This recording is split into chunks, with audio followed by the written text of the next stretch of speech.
Today I'll be talking about recuperating lumbopelvic dysfunctions. So what eventually I wanted to talk about and what eventually compelled me to take this topic was everybody who are clinicians, I must say that you must be having more than 50% cases in your OPDs which are filled with back pain. And there had been studies that suggest to you that 85% of the global population will have low back pain once in their life. So whenever I say that 85% of the global population has this pain once in their life, so that becomes a very, very, very big figure for us, right? So if I consider India to be a country of say 130 crore people, and I say almost 85% people will be having low back pains once in their life, so that becomes a population of say 110 crore people.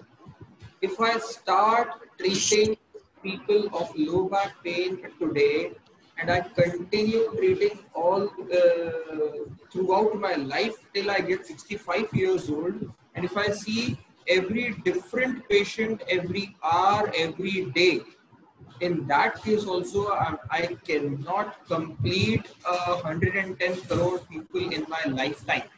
So I always plead to everybody, I always request to everybody, if you know something good, then please share. It might not be complete, it might not be that comprehensive, but if you know something good that can help the mankind, I would suggest you to share your thoughts. Okay, make your copies rather. Okay, if I alone try to see 110 crore people, I might not be able to see. But if people like me, if I teach my own techniques to 3 people, they teach it to again 3 people, or more than that. So in this way, we can treat 110 crore people, right? Moving a little ahead, let me start with the talk I have been bestowed with. So this is a figure written. It's called 10.283 crore. Can you guess what this figure is? I hope this would have been my bank balance, but this 10.283 crore is not my bank balance. So what this figure is? So this figure is the global burden of musculoskeletal disorders in the year 2016.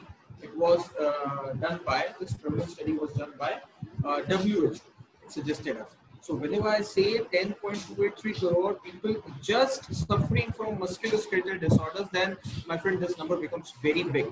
Okay, 10.283 crore patients just suffering from musculoskeletal disorders, right? So this is a big number when I just talk about musculoskeletal disorders, right?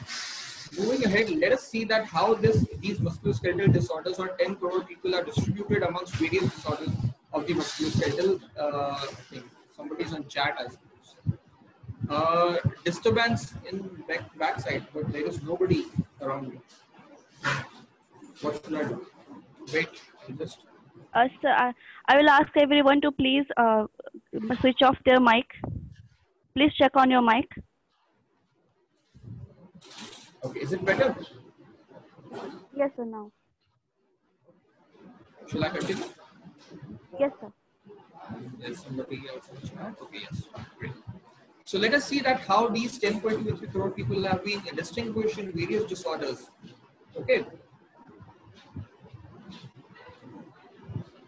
So 6% of people were suffering from rheumatoid arthritis, 16% from osteoarthritis, 1% gout, and the major cohort came with back, neck, and shoulder pain, right? That was 46% of the total population was suffering from back, neck, and shoulder pain, right? And the rest, 31%, was suffering from soft tissue injuries, right? So this major, this is the major pie. This is the major surface area of the pie chart we'll be looking at, right?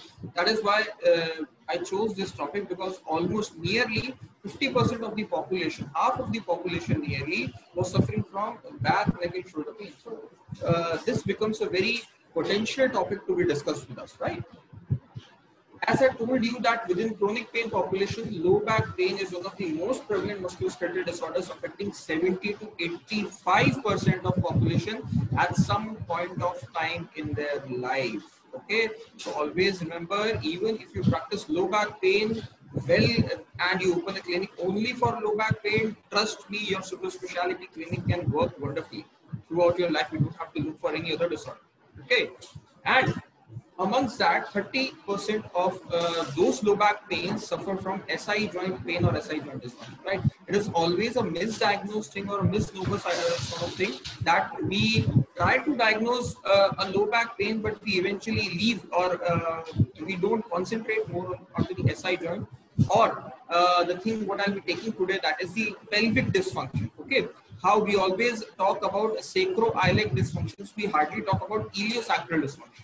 So today we'll be talking about the iliosacral dysfunctions as well. Okay. Now this area is a very important area because this serves as a key link between upper body and lower body.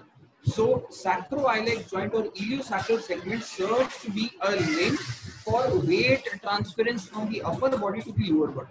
Right. That is why it becomes of a greater importance. Okay. Moving forward, that how do we see the lumbopelvic complex? There are various views that different people can see, even clinicians, even academicians, people who teach you, people who treat you. Okay, they can see it in different ways. So what could be the different ways that can we see that? The first one is the lumbar segments, 5 lumbar segments that we can treat, see and assist, right? Then comes the lumbosacral segment, that is the L5S1 segment. These all are the segments that are textbook talk about very commonly. The third one is the sacroiliac segment. Sacroiliac segment, kinematics, the force distribution, the disorders or the treatment, everybody talks about that. But the last one becomes your iliosacral segment. Iliosacral segment is one thing that hardly people look upon to, right? That is why I always wanted people to have their concentration on the iliosacral segments as well. Okay, because whenever we talk about the lumbar segments, we have just common 3 degrees of freedom, flexion, extension, side bending, side rotations as well. Okay, lumbosacral segment also there is 3 degrees of movement. Sacroiliac segment we usually talk about nutation, counter nutation, right? And but along with that, while gait also during walking also we have several torsions available in the sacrum. Talking about the iliosacral segment, I'll be telling you what sort of the movements are available at the iliosacral segment. And these are only the fixed deformities or fixed dysfunctions of this particular segment. All right. Now, first, moving on to the biomechanics. So whenever I say about biomechanics, I won't only tell you the biomechanics of this particular region. I'll be telling you the biomechanics of the whole or the alignment of faces of the whole of the whole spine. Okay. Starting from the C0, C1. Whenever I talk about the C0, C1, C0 is the occipital condyle. Okay, the articulating surface for C0 is the convex shape occipital condyle, which rests on a relatively concave but transverse. They are located in transverse plane. These are the superior faces of your what you can say C1, that is atlas. Okay. Followed by C1, C2. Whenever I talk about C1, C2, what we have is the facet is aligned in say almost 15 degrees of transverse plane. We have alignment of 15 degree transverse plane here. Okay, almost 15 to 20 degrees there. Coming on to the rest of the cervical spine, we have 40 degrees of inclination from the sagittal plane. Okay. So rest of the cervical spine, we have 40 degrees inclination from the sagittal plane. Okay, this is that plane. You can say this is the frontal plane. Okay, so 45 degrees into the sagittal plane from the frontal plane. Okay, coming on to the thoracic spine, this angle reduces to 15 degrees. Okay, again 15 degrees from the frontal plane into the sagittal plane. Talking about the lumbar spine has almost 25 degrees from the sagittal plane. So it becomes like this. Okay, if this is the sagittal plane, it becomes 25 degrees inclined or tilted from the sagittal plane. Okay, and whenever we talk about L5S1 junction, it is more over into the this vertical plane. All right, so that again becomes your 25 degrees. So I repeat it again. Whenever we talk about early cervical spine, it is 45 degrees from the frontal plane into the sagittal plane. Thoracic spine, it reduces to 15 degrees. Okay, cervical it was 45. In thoracic, it reduces to 15 degrees from the frontal plane. Okay, and whenever we talk about the lumbar spine, it is 25 degrees from the sagittal plane. So you need to know about this, okay, the alignment of faces. And whenever we talk about the basic biomechanics or basic arthrokinematics of the lumbar spine, we always say one thing. Suppose whenever I'm talking about the lumbar spine, the moving facets are the inferior facets of the superior vertebra. Suppose this is the superior vertebra and this is the inferior vertebra. These vertebra, these facets are the inferior facets of the superior vertebra, right? I'll be writing it. Inferior facet of the superior vertebra, and these are the superior facet of the inferior vertebra. Okay, so the moving surface will always be the inferior facet of the superior vertebra. So now what happens is, I told you that they are located in 25 degrees from sagittal plane. So whenever I do sagittal plane motion, the faces, bilateral faces, right? Both the faces goes anteriorly and superiorly. Okay, whenever I move forward into flexion in sagittal plane, it goes anterior and superior. Whenever I come back into extension, it goes like posterior and inferior. Okay, so whenever I am talking about the flexion component, it is going superior, anterior. Okay, when I am talking about extension, it is coming inferior plus posterior. All right. So the movement of inferior facet of the superior vertebra will be superior and anterior during flexion and inferior and posterior during extension. All right. Whenever I am going side flexion towards right side, there is more approximation, or inferior and posterior on the ipsilateral side and superior and anterior on the opposite side, right? So there will be contralateral side, it will be superior and anterior. Okay, ipsilateral side, it will be posterior and inferior, right? It will be valid for both the things, right? If I'm going on the left side, it will be posterior inferior on the left side, and on the right side it will go superior and anterior. Okay, and whenever I'm talking about the transverse plane motion, about the rotations, so in the rotation, if I'm doing it on the right side, so ipsilateral side, there will be more approximation.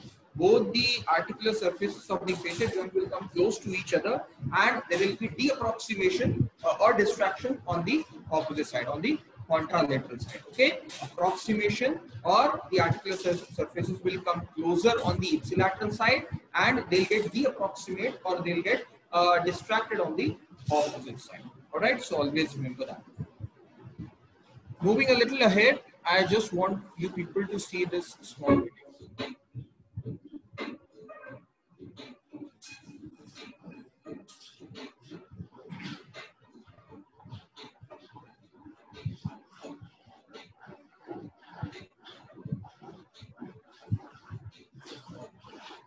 This is what has been told in this.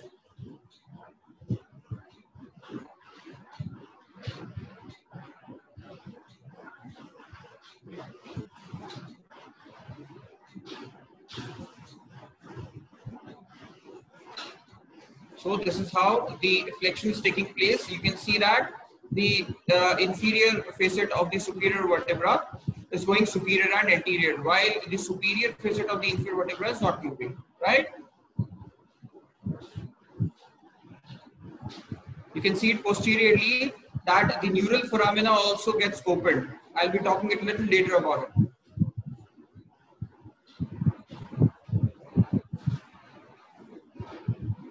All right. Okay, can you tell me that was the audio of that video was visible, was audible? Can anybody please tell me? Was the audio from the video, the music in the video was audible to you? No, sir. It was very slow. Well, it was very slow. Okay, then just give me a while. I'll just stop share and reshare it again. Okay. Just give me a second. Just give me a second. The mechanics or the force distribution at the sacroiliac segment, we need to know two things that helps for the stability. As we know that iliosacral segment or sacroiliac segment that we are talking about, they are very much of importance when we say that they it acts as a key link between the upper body and the lower body, because it helps in the weight transference from upper body to the lower body. All right. So we get to know about two concepts or two terms that comes into action. One is the form closure, the other one is force closure. Now I'll tell you what is form closure and what is force closure. Form closure is, I don't know how many of you have seen the structure of the SI joint. It is like it's a stellate sort of bone. Okay, it's a thin sort of bone. Okay, which is being attached onto, or which is being kept onto the on the medial most aspect of the ilium. Okay, which has been which is geometrically not meant to be a congruent stabilization or congruent joint making over there. Okay, so it is just being kept over there.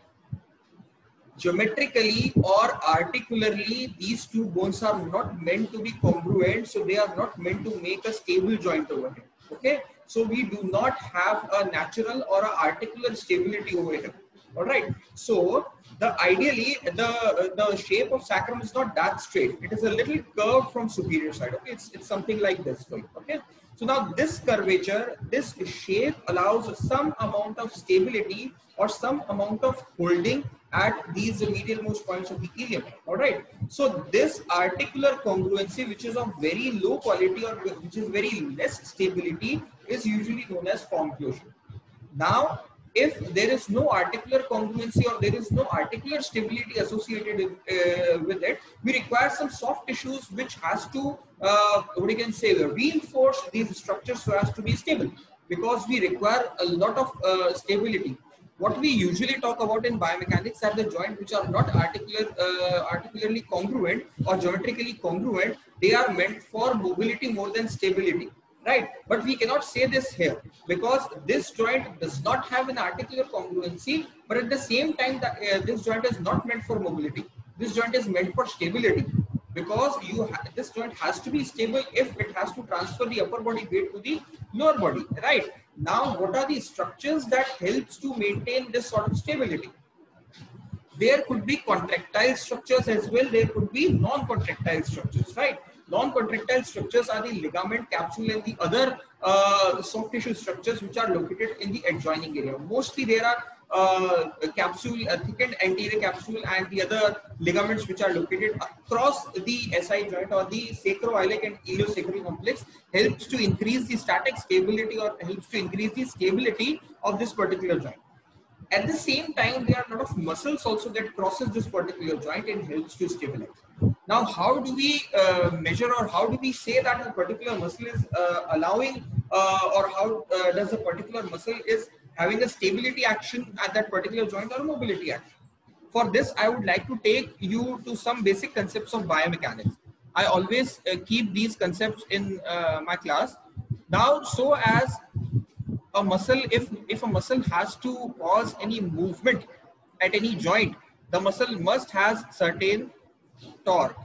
Okay, torque is the force which is responsible or required to cause an angular motion.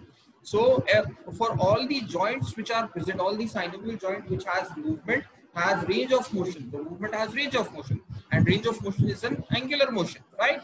Now, so as to cause an angular motion, it is a lever, because it's a lever.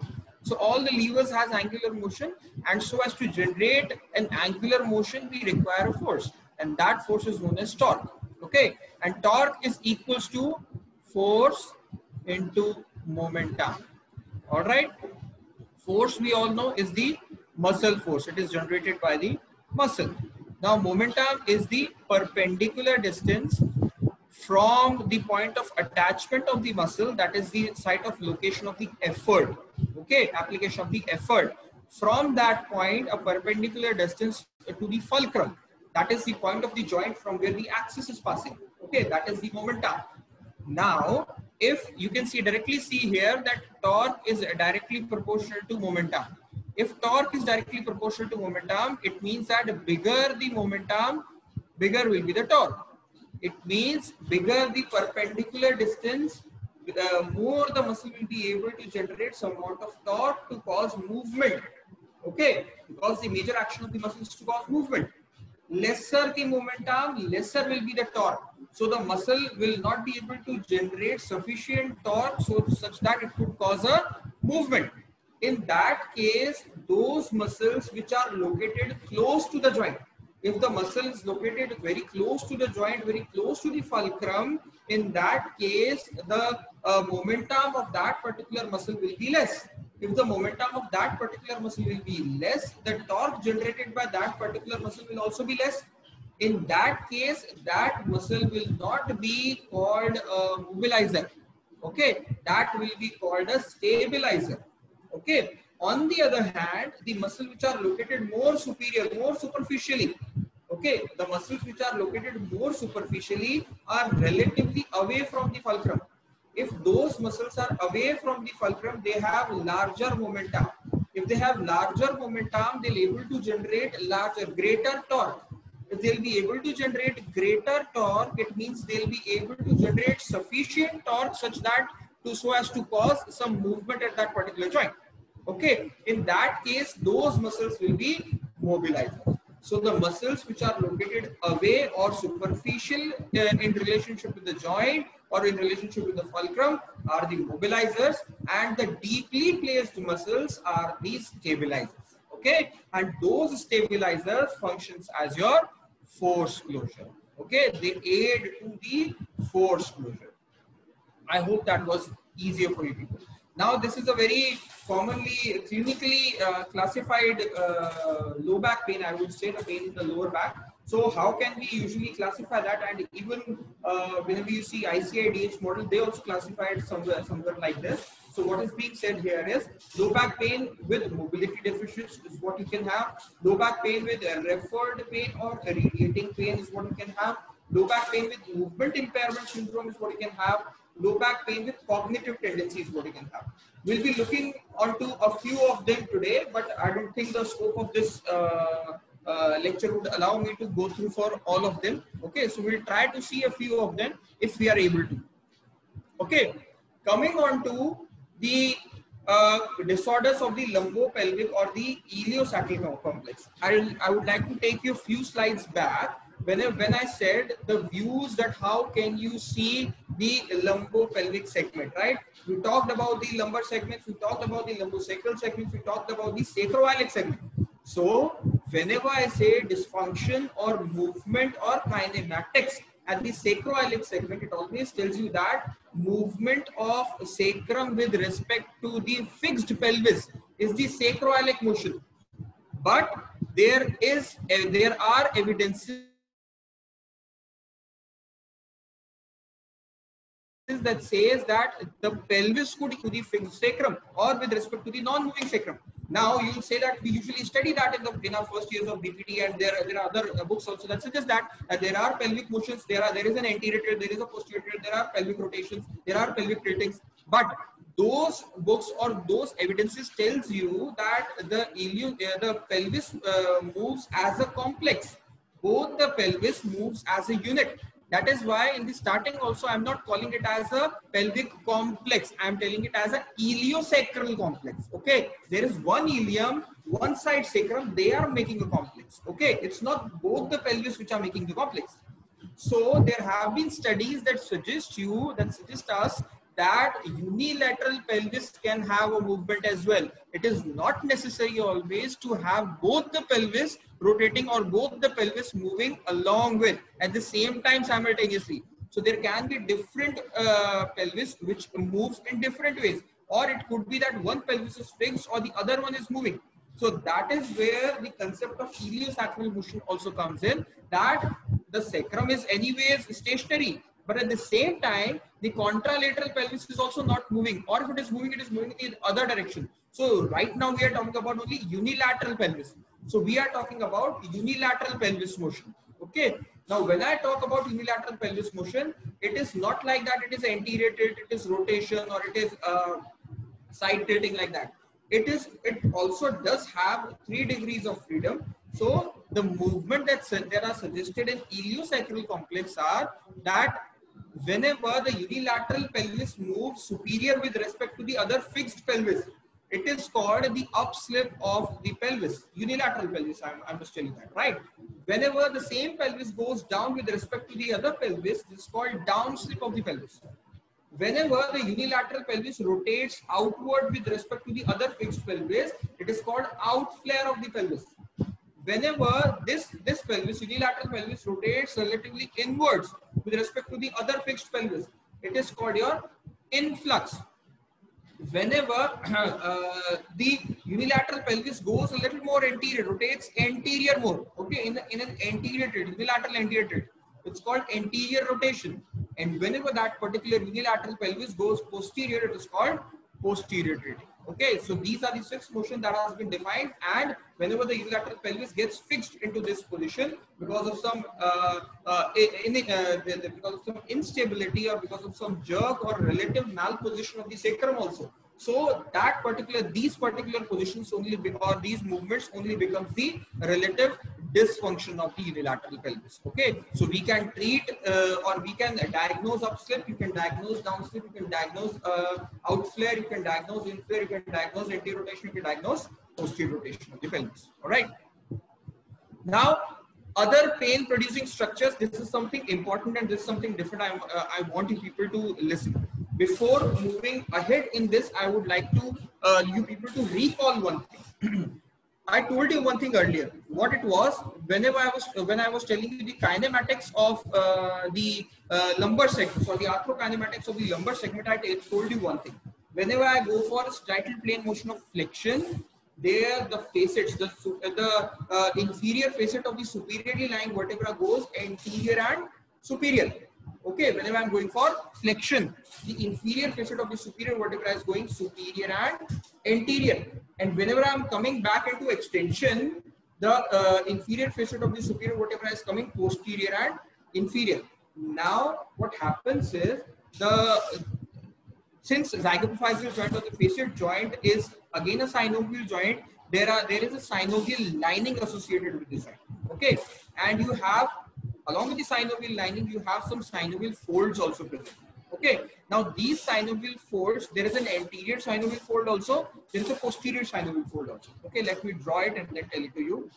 You'll be easily able to understand. Suppose this is one facet, this is the other facet. Okay, this is the inferior facet of the superior vertebra, this is the superior facet of the inferior vertebra. So this is the moving facet. Okay, this goes forward in flexion and it comes back in extension.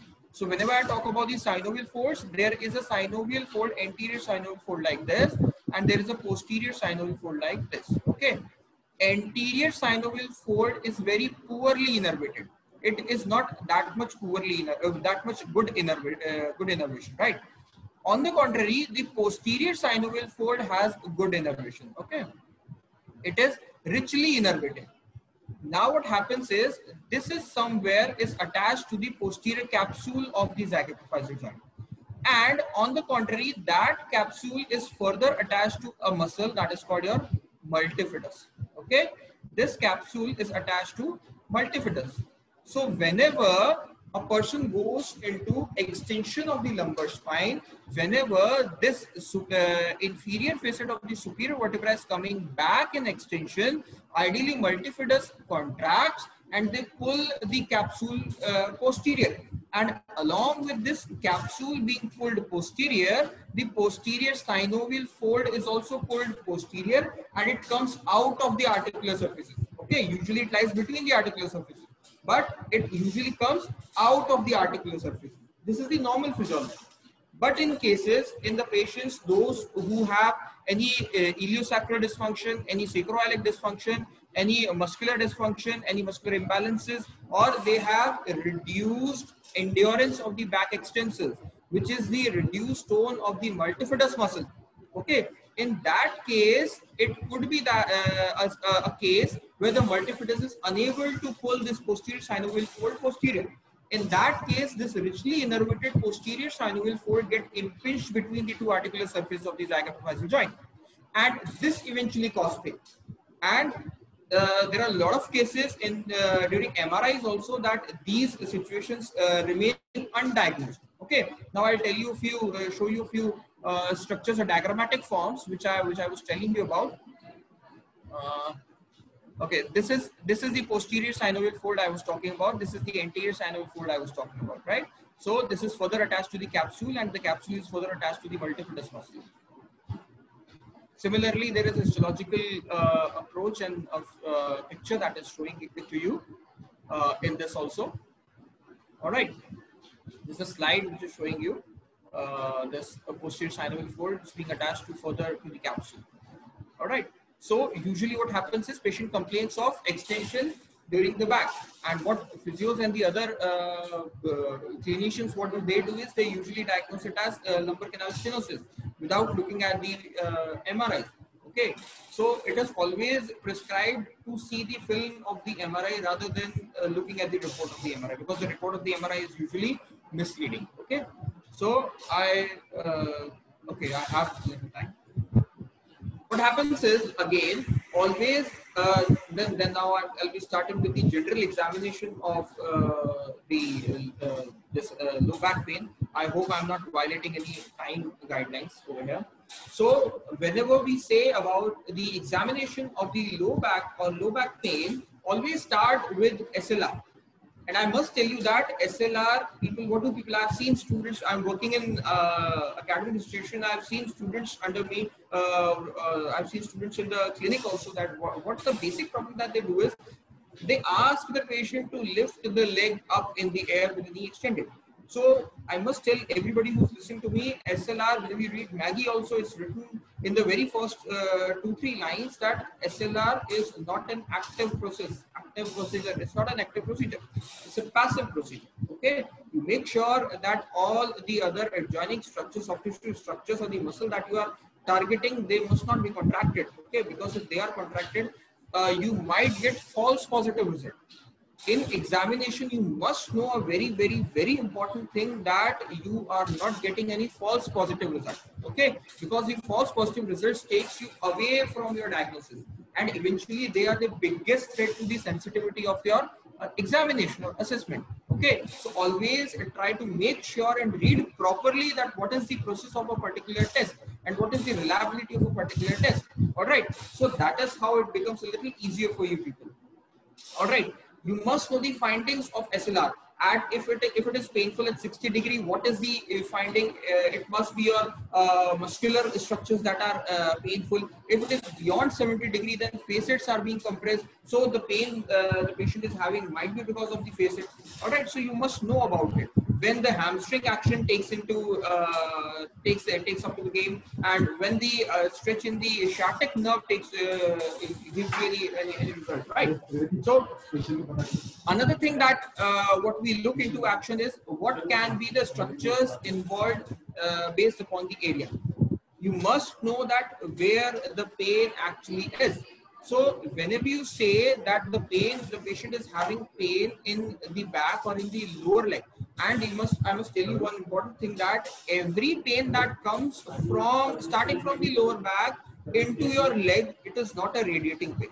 Okay, every pain, you must know how to distinguish between different pains that are coming or different symptoms that the patient is complaining of. Okay, usually in most of the cases that I have seen, that the patient does not have a radiating symptoms. Just a second.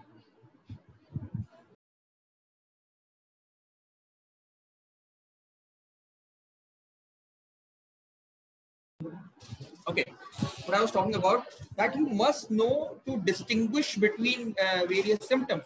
You must know that when the patient is complaining you, or when the targeted structure would be a neural structure, when it could be a musculoskeletal structure.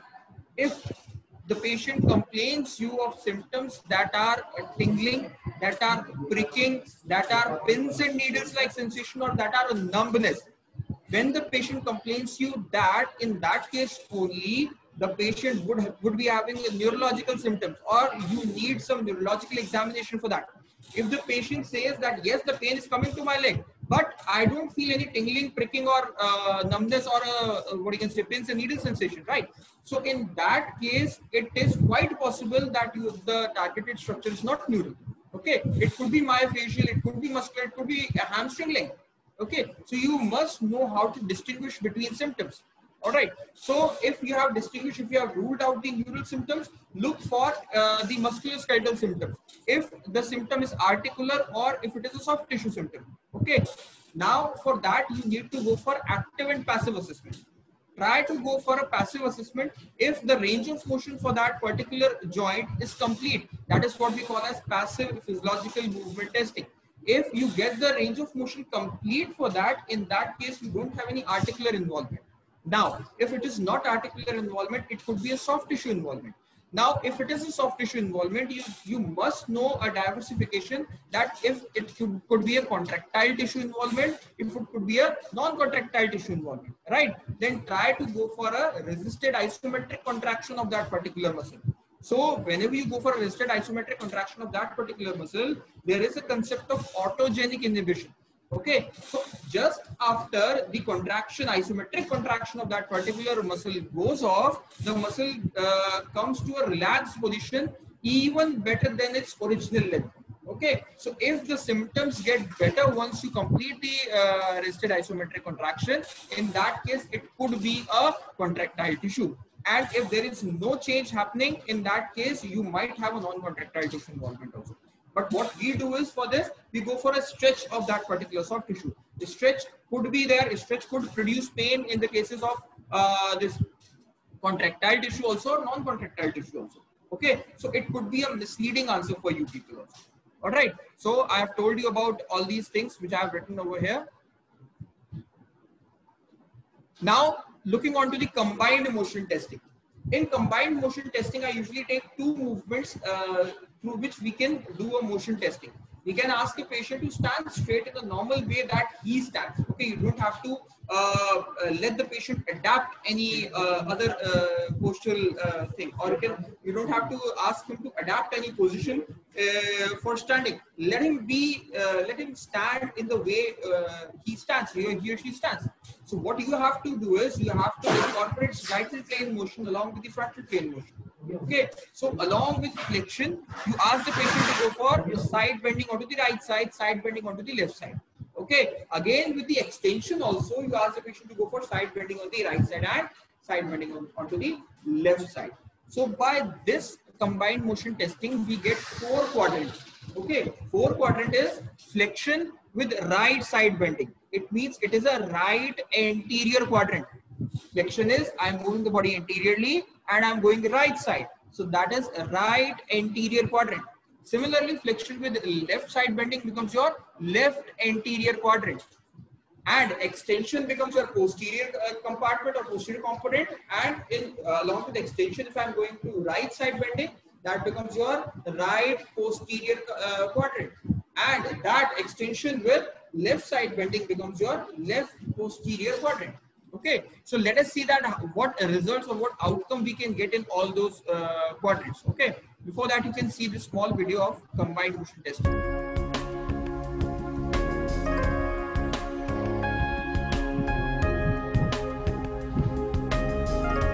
It's just a small animated thing what you can see here. Okay, did you get the background music of that video? Okay, you can just thumbs up if you got the background music of the video. There's somebody on the chat. Yes, great. Okay.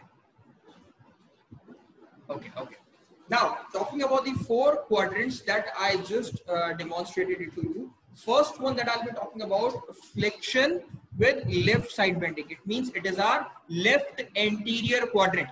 Okay. Now, what left anterior quadrants physiologically leads up to? First thing is the articular facets, the articular surface of the facet moves away. I am going for flexion. So both the articular surfaces, the inferior facet of the superior vertebra will be going superior and anterior. So both the articular surfaces are distracted from each other. So in this case, I can easily rule out that there is no degenerative condition in the facet. It is not the facet joint arthropathy. Okay, I can easily rule out because I am doing a flexion thing. Now, left approximation and right side distraction. Whenever I am doing left side bending, the articular surfaces are coming towards each other. Although it is not a perfect approximation, but they are coming towards each other, and there is a de-approximation or distraction on the right side. And at the same time, the neural foramina on the right side also opens up. Okay, although whenever I'm going for flexion, both side neural foramina opens up, but whenever I'm going for left side bending, the neural foramina of the right side opens up, along with the disc that is compressed anteriorly. Okay, there could be discal symptoms also. Okay, let me tell you that most of the MRIs that tells us or which are being shown to us in our clinical practice, they 60 to 70% MRI shows us prolapsed intervertebral disc. Okay, so whenever a patient comes to you with prolapsed intervertebral disc and says that I just had a PIVD or a slip disc yesterday, or I just had a PIVD 3 days back, or 7 days back, or 10 days back. In that case, in the acute stages of PIVD, you will go for extension exercise and try to prevent further damage to the annular fibers, okay, and you try to prevent the further translation of or further prolapse of that particular disc. But if a patient who comes to you and says that I had a slip disc 6 months or 8 months back and I still have pain, then you must go for a comprehensive examination. The best treatment or the best assessment for acute disc pain is the Valsalva test. Okay, you just ask the patient to cough, you just ask the patient to laugh, or you just ask the patient to perform any activity that increases the intra-abdominal pressure. If on increasing intra-abdominal pressure, the patient says that the pain gets spreaded in a particular belt-like region, or it goes down also in that particular area whenever I increase the intra-abdominal pressure, it is a very valid test which suggests you that it could be a discal symptom. Okay, if the patient usually doesn't tell you, and what actually happens is, if the patient comes to you after say 8 months or 1 year or 1.5 years after a disc prolapse, the patient is not coming in for disc. He is coming for the adjoining symptoms which he has developed because of the activities pertaining to prolapse intervertebral disc. It could be, definitely it could be muscle stiffness, it could be another myofascial symptoms, it could be your facet arthropathies or facet stiffness, hypomobility of the facet, it could be that, right? So there could be ample of other ailments that the patient is carrying despite of your just prolapse intervertebral disc. But your MRI readings or the MRI reports only shows you that the patient is having prolapse intervertebral disc, and you start treating the patient in prolapse intervertebral disc.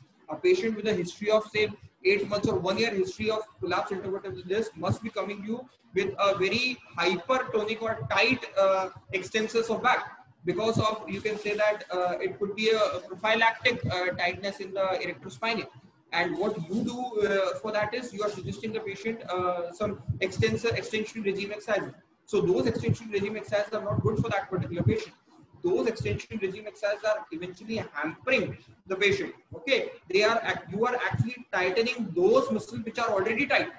Okay, so you must go through and you must do a comprehensive assessment before you end up with a result and you end up with a proposed regime for that particular patient. Okay. So in the same flexion and left side bending, you can also have right side capsule stretch, capsule of the facet joint, okay, and the muscle stretch could also be there. Now, if it is a capsular stretch, it will be throughout the range of motion. But if it is a muscle stretch only appears at the end range of motion. So if the patient says I don't have pain any sort of here, so but there is a pain whenever I reach this position or whenever I cross this particular position, then it could be a muscular tightness. And if the patient says I have pain, which is being increasing throughout the range of motion, then it could be tightness or adhesion in your facet joint also. All right. Similar things, what you can see here. Just a second. See here is flexion with a right side bending also. So what you can see, what outcomes can you see here is articular surface facets moves away. That is a right side approximation this time and destruction on the left side. Disc compresses anteriorly and neural foramina opens ideally on both sides, but it is more on the left side this time. Okay. Now left side capsule stretch is there and muscle stretch can also be there. Then comes your posterior quadrant, that is posterior left quadrant. Posterior left quadrant articular surface approximation is there. Now, if the patient complains you that the pain increases as I am going into extension, then it could be the weakness of multifidus muscle, which could not pull your this posterior synovial fold posteriorly. Okay, with the help of the capsule. All right. So this could be a potential reason. Although you must rule out the spinal canal, lumbar canal stenosis also, because it can be again a possible reason. But trust me, if it is a spinal canal stenosis which is producing pain on extension, then you must have a claudication also, intermittent claudication also associated with that. So if it is not there, you might have this particular situation. So whenever I talk about the extension and left side bending, the articular surface of the facet approximate, the disc is compressed on the posterior side now. And if it is a left side bending associated with it, then more compression is there on the left side, left posterior side, right? Neural foramina opens on the right side and closes on the left side, right? Whenever I go into left side bending with the extension also, the neural foramina of the right side opens up and the right side anterior, capsule or the annular fibers on the right side, they get stretched out. All right. Similar things or the opposite things happens when I go for extension and right side bending. The articular surface of the facet gets approximated. The disc is compressed on the right posterior side. The neural foramina opens on the left side and closes on the right side. And right anterior structures of that particular segment opens up, or they get stretched out. All right. So this is what I wanted to tell you. This important information I wanted to share it with you. And after that, when you go into more assessment, you must know about. Okay, there's somebody in the chat. Okay. Just a few more slides, then I'll be wrapping up. You must know, must have a knowledge of the concept of SINS. SINS stands for severity of symptoms, irritability, and nature. I'll just give you a very small brief guideline about it. If SIN is high, then always select a quadrant out of the previous slide that we're talking about. So always select a quadrant in which this SIN gets lower. If the patient comes with a higher intensity of pain, irritability, and the nature is also, say, a tingling sort of pain or a capsular pain the patient is telling you, so always go select a quadrant and then treat the patient which has low SIN. And if the patient comes with a low SIN, then you can start it with the neutral and then come to the offending quadrant also. All right. And in that also, if the patient comes with a high SIN, in that case also, first you can go with that quadrant in which the SIN is low, then later on you can come on to the neutral, and then you can come on to the offending quadrant. All right. PA-IVM, I'll be telling you with the mobilization, the technique is exactly same. It's just like that. We have to see that if the particular segment is hypermobile, normal, or a hypermobile sort of situation. All right. What we have to do is we just keep our this ulnar border of our hand onto the segment on which we have to treat the patient. My chest and my body is just above the segment to be treated. I reinforce my hand with the other hand, and with the extended elbows and shoulders, straight shoulders, I just rock my trunk forward and backward such that I'm usually able to know that if there is some amount of mobility between the segment or not. So these are the glides that we give usually. That could be central PA if I'm doing it directly onto the spinous process. It can be unilateral PA on the right, on the left side. That could be related to your facet joint. It could be transverse glide onto the left or the right side. That could be on the transverse process for the rotational segment mode. Okay. Strategies for spinal mobilization, the same thing what we're talking about. I want you people to see a video of it.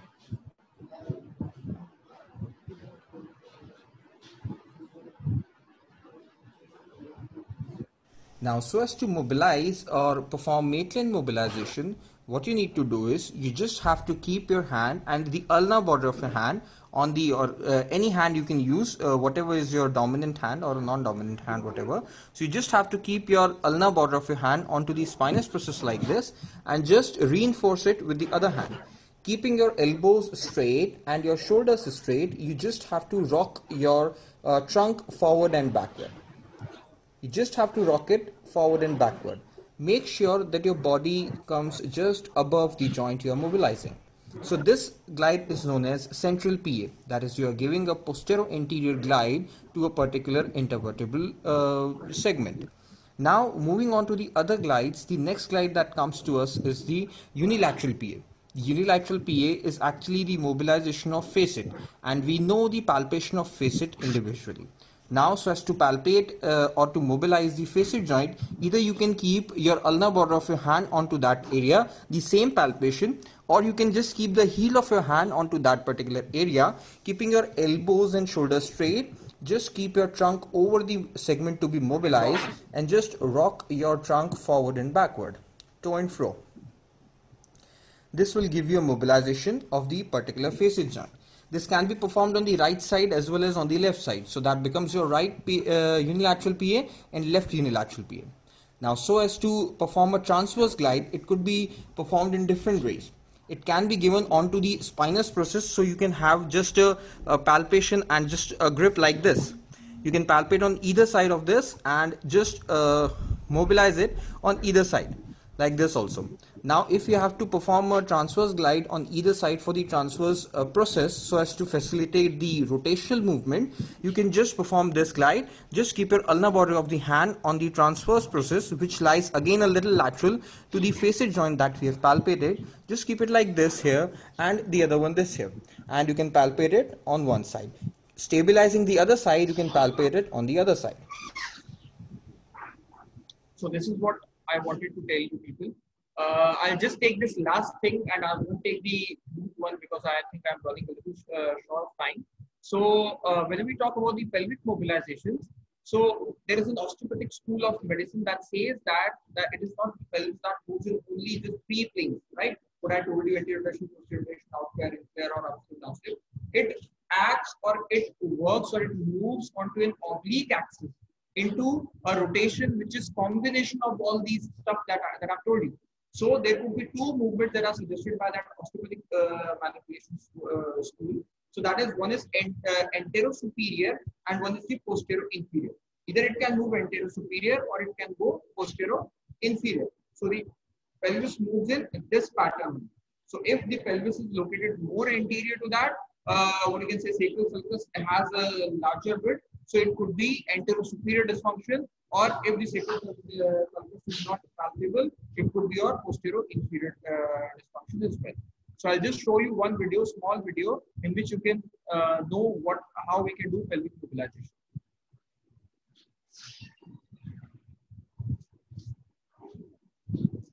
All right. Today we'll be talking about the pelvic mobilization. In the cases where the pelvis goes into a dysfunction of posterior-superior misalignment, so we have to fix it again back into antero-inferior situation. So the glide which we give for that, we'll be discussing it today here. So you have to keep your patient in prone position. You have to keep the knee flexed to 90 degrees. Along with that, you just have to keep your legs into the hip joint into extension, and along with that little abduction and internal rotation like this. Now you'll be just keeping the heel of your hand onto the superior iliac crest, posterior aspect of the superior iliac crest, and you'll be pushing it like this into the direction anterior and superior. It will not just be anterior, it will be anterior and superior. Okay, so the direction of the glide would be this, not this. All right. So I'll not be taking this inhibited root concept because that will take a very long time. So I'll just rest my voice here, just say a few words like, it's always unlikely that one intervention will work for everybody. So always prepare to be flexible. Okay. And a great rehab is always to be flexible and be ready for every time. So this is my book. It's available on Amazon. You can, if interested, you can get a copy of it. All right. I would like to thank my physio for making it possible this private world. One last word from me, and then I'll be gone. Okay. Doctors don't make you healthy. Teachers don't make you learn. And trainers don't make you better. So you must always remember that at some point of time in your life, your growth is your responsibility. Thanks a lot. Thank you so much. If you have any problems, you can contact me here at any time. All the social medias, I'll always be there. I respond there. For any questions, I'll be able. Thanks a lot.